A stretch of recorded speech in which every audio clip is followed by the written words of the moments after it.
Once upon a time a girl named Cinderella lived with her stepmother and two stepsisters. Cinderella had to work hard while the others slept well into the day.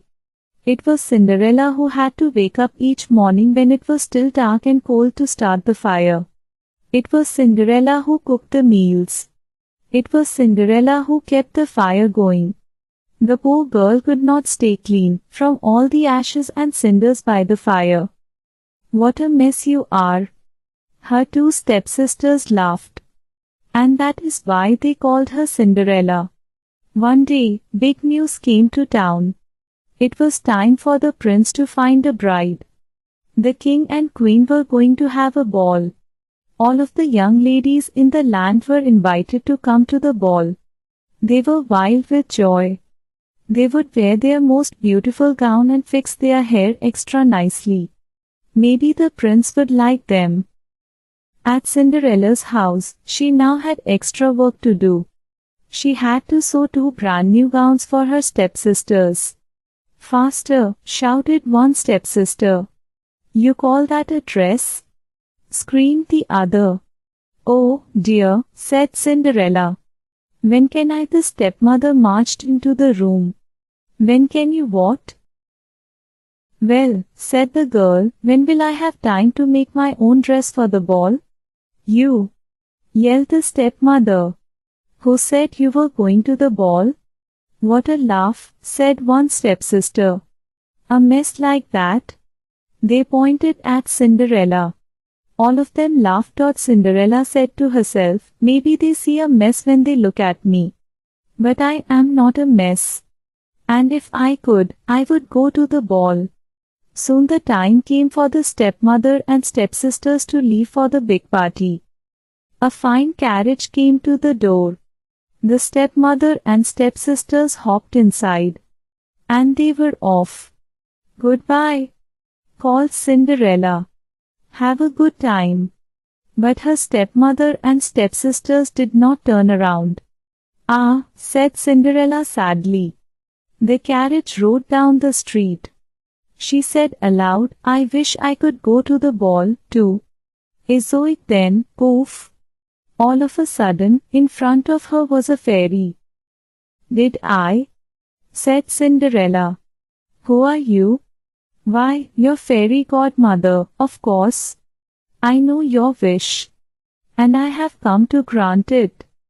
"But," said Cinderella, "my wish is impossible."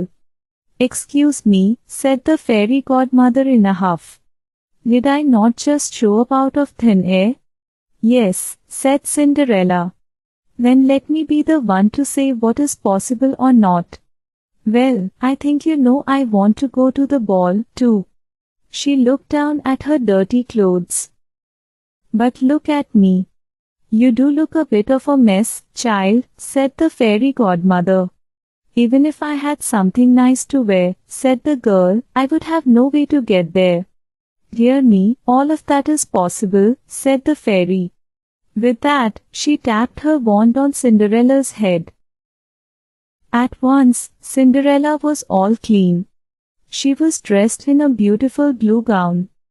Her hair was set up high on her head inside a golden band. "This is amazing," said Cinderella. "Who said I was done?" said the fairy godmother. She tapped her wand again. At once, a beautiful carriage came to be, with a driver and 4 white horses. "Am I dreaming?" said Cinderella, looking around her. "It is as real can be," said the fairy godmother. "But there is one thing you must know." "What is that?" "All of this lasts only to midnight. Tonight, at the stroke of midnight, it will all be over.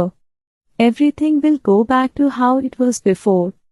"Then I must be sure to leave the ball before midnight," said Cinderella. "Good idea," said the fairy godmother. She stepped back. "My work is done." With that, the fairy godmother was gone. Cinderella looked around. Did that even happen? But there she stood in a fine gown, and with a golden band in her hair. And there were her driver and 4 horses, waiting for her. "Coming?" called the driver. She stepped into the carriage, and they were off. At the ball, the prince was despondent. "Why do you have that sad look on your face?" the queen said to her son. "Look around you. You could not ask for finer maidens than these." "I know, mother," said the prince. Yet something was wrong. He had met many of these young women. Yet after he said hello to each one, he could find nothing more to say. "Look." Someone pointed to the front door. "Who is that?" All heads turned. Who was that lovely maiden stepping down the stairs? She held her head tall and looked as if she belonged. But no one knew her. "There is something about that young lady," said the prince to himself. "I will ask her to dance." And he walked over to Cinderella. "Have we met?" said the prince. "I am pleased to meet you now," said Cinderella with a bow. "Yet I feel as if I know you," said the prince. "Of course, that is impossible." "Many things are possible," said Cinderella, "if you wish them to be true." "Do you really believe that?" said the prince.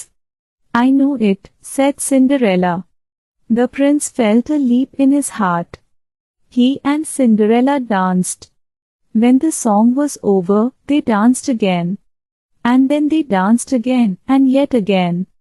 Soon the other maidens at the ball grew jealous. "Why is he dancing all the time with her?"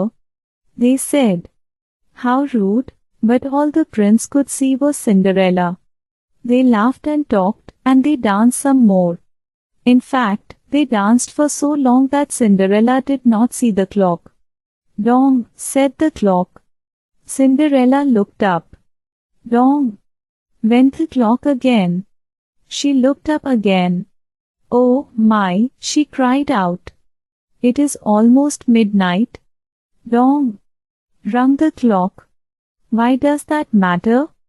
said the prince. "Dong." "Call the clock. I must go," said Cinderella. "Dong."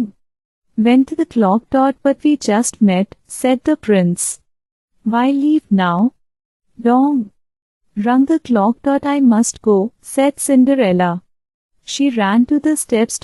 "Dong," said the clock. "I cannot hear you," said the prince. "The clock is too loud." "Dong." Rung the clock. "Goodbye," said Cinderella. Up the stairs she ran. "Dong." Went the clock. "Please, stop for a moment," said the prince. "Oh, dear," she said as one glass slipper fell off her foot on the stair. But Cinderella kept running up. "Dong," said the clock. "Please wait a moment," said the prince. "Dong." Rung the clock. "Goodbye." Cinderella turned one last time. Then she rushed out the door. Dong. The clock was quiet. It was midnight. "Wait," called the prince. He picked up her glass slipper and rushed out the door. He looked around but could not see her blue dress anywhere.